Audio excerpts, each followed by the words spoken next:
Happy అనిపిస్తుంది ఇలా ఫ్యామిలీతో ఫారెన్ ట్రిప్స్ వెళ్తుంటే. బాగుంటుందా లేదా? చాలా మంది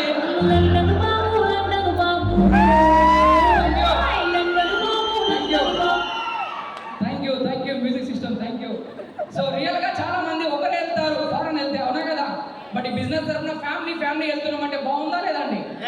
ఇలా మీరు కూడా వెళ్ళొచ్చు. ఎలా వెళ్ళొచ్చు, ఏం చేస్తే మేము కూడా ఇలాంటి అచీవ్మెంట్స్, ఇలాంటి ఫారెన్ ట్రిప్స్ ఇవన్నీ కూడా ఎలా ఎంజాయ్ చేయాలి, అవన్నీ విషయాలు కూడా మనకు మా గురించి ట్రైనింగ్ లో వివరిస్తాడు. వాటిని తెలుసుకోవడానికి రెడీ మరి ఉందా మరి? ఒకటే నేను చెప్పగలుగుతా, ఈ రోజు అటెండ్ చేయబోతున్న BTS అనే